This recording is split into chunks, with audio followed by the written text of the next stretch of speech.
우리 한국 사람들과 비교하였을 때 일본인들의 키와 체격이 왜소하다는 것은 우리 모두 알고 있는 사실입니다.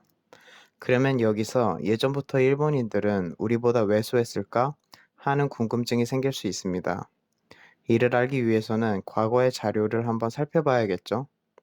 한국과 일본은 오랜 시간 교류해 왔는데 이에 대한 직접적인 기록은 서로 치열한 전쟁을 벌였던 임진왜란 시기에 처음 발견됩니다.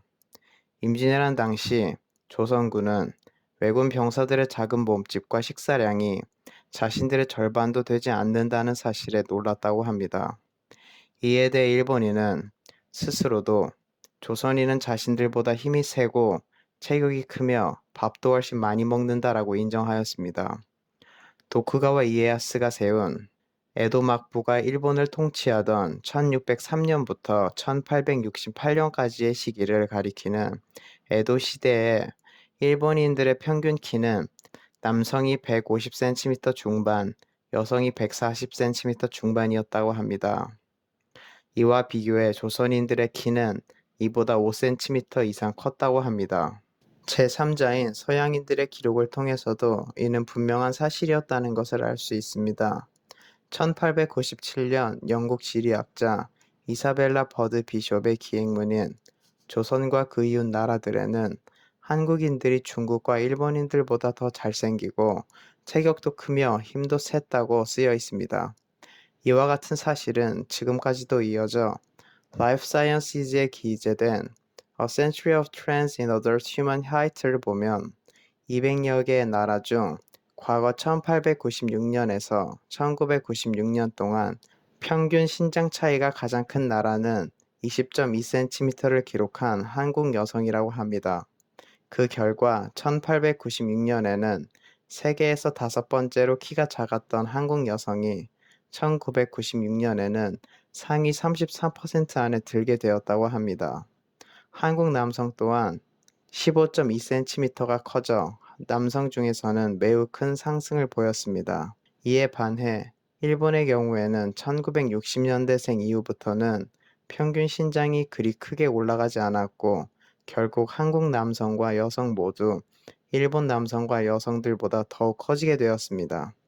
이와 같은 사실을 통해 한국인은 일제강점기와 6.25 전쟁을 겪으며 극단적으로 굶주렸던 세대를 제외하고는 과거부터 현재까지 일본인보다 키와 체격이 더 컸다는 것을 알 수 있습니다. 그러면 바로 옆 나라인 일본과 우리는 왜 이렇게 차이가 나는 걸까요?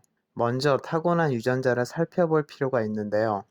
일반적으로 추운 지방일수록 그곳에 사는 사람과 동물은 대부분 큽니다. 이를 베르그만의 법칙이라고 하는데 평균 신장이 큰 나라들을 보면 네덜란드, 덴마크, 노르웨이와 같이 높은 위도에 있는 나라들이라는 것을 알 수 있습니다. 이는 추운 지역의 경우 키와 몸집이 클수록 체온 유지에 유리해 낮은 온도를 잘 견뎌내기 때문입니다. 이와 반대로 낮은 위도에 있는 아세안 국가들은 평균 신장이 작다는 것을 알 수 있습니다. 이는 모두 주변 환경에 따라 우리가 진화한 결과입니다. 현재 한국과 일본 사람들은 과거 시베리아에서 살던 북방계 사람들이 따뜻한 곳을 찾아 한반도와 일본으로 내려오면서 남방계 사람들과 섞인 결과라고 볼 수 있습니다. 스트레이트로 뚫려 있던 한반도와 달리 일본은 섬나라였기 때문에 북방계 사람들이 많이 올 수 없었습니다. 그에 대한 결과로 현재 한국인들은 일본인들보다 북방계에 피가 더 많이 흐르게 되었습니다. 이러한 유전적 요인으로 인해 일본인들은 앞에서 말했던 것과 같이 식습관이 서구화되었음에도 불구하고 1960년대생 이후부터는 평균 신장이 그리 크게 올라가지 않았던 것입니다. 이를 극복하기 위해서는 고기와 같은 동물성 단백질을 많이 먹어야 하는데 일본은 이들의 문화적 특성으로 인해 이것이 불가능했습니다. 일본은 7세기 후반 불교의 영향을 받은 덴무 천황에 의해 육식이 금지된 이후 1868년에 메이지 유신 때까지 고기를 먹지 못했습니다. 물론 고기 대신 생선을 먹었지만 이는 동물성 단백질이 아니기에 큰 도움이 되지 못했습니다. 현재까지도 많은 일본인들이 덧니를 가지고 있는 경우가 많은데, 이 또한 오랜 시간 동안 고기를 먹지 못한 요인이 큽니다. 턱 근육을 많이 사용해야 하는 고기 대신 생선이나 채소와 같이 부드러운 음식만 먹다 보니 턱 근육이 점점 퇴화했습니다. 이에 따라 턱 크기가 작아지게 되었는데, 이빨은 변하지 않아 치열이 엉망이 된 것입니다. 메이지 유신 때 많은 서양 문화를 받아들였던 일본인들은 서양인들의 너무나도 거대한 체격에 큰 충격을 받았습니다. 그 이후 일본인들은 고기를 먹어야겠다는 생각을 하게 되고, 왕이 직접 나서 고기 먹기 운동을 추진했습니다.